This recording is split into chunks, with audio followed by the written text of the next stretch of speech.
Thanks for tuning in to Barbershop Sports Talk. So with Matthew Stafford, quickly, were you part of the Detroit contingent that was like, okay, this guy's really good, we're just not giving him the help he needs, or were you more of like, this guy's not a winner, can't win a playoff game, can't get us to playoffs, can't get a Super Bowl with this guy? Bill, I'm gonna tell you something, and you may call me a hater.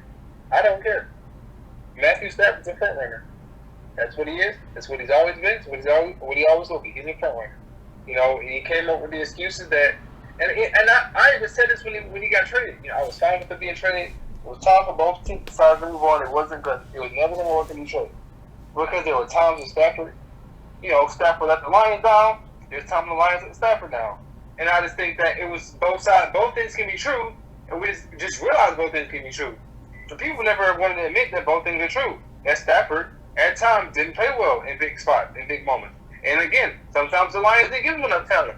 It went both ways, but no one wanted to ever admit that. Everyone always wanted to, blame the Lions and make the Lions a punching bag. But that's not fair to make the Lions a punching bag when Stafford had plenty of chances to win a big game and never did it. Now he's out in LA, they keep getting him. And again, same thing was in Detroit. Stafford never has enough help. They gotta get Odell Beckham Jr. They gotta get him Von Miller. They gotta get all these things from Matthew Stafford. And then when it comes to the big game, what's his big? I mean, they beat Tampa early in the year. Okay, I give them that.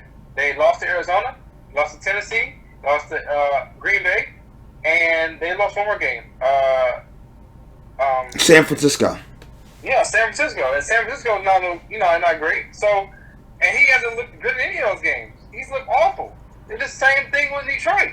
And then he goes on and does his interview. He's all cute, LA love story, and they start off real hot. They look real good, beating the bad teams, and they finally play some good teams. And then what happens? And then he's like, I just wanted to get out of Detroit. I wanted to tell him to play good in the big games and this and that. Well, you got the big games now, Matt. What you doing? What you doing, Matt? How good you looking in the big games now, Matt? Not so hard, is it? Not so good, is it, Matt? That just be what it be. He could have just came out and said, you know what? My time in Detroit was fun. I loved it. We just couldn't get it done. And left it at that. But no, he wanted to go on and say he wanted to play in the big moments, and he said that he wanted to play in primetime and not just a 1 o'clock game. Well, all the primetime games I've seen from Matthew Stafford this year have looked hideous. So, I mean, hey, but I'm just a hater, I guess. So I'm gonna just keep my mouth shut. And they brought me to LA to not to win not to be in a wild card. They brought me to LA to win the division and get that home playoff game. So be careful because you got to go to Green Bay. We know he ain't winning that game. So he got a chance to beat Arizona this week.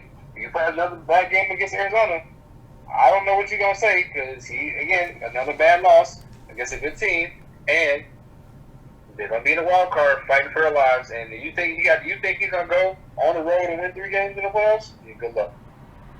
If he does it, I'll be the first to congratulate him. I'll be the first to say I'm wrong, but I don't think I'm gonna be wrong.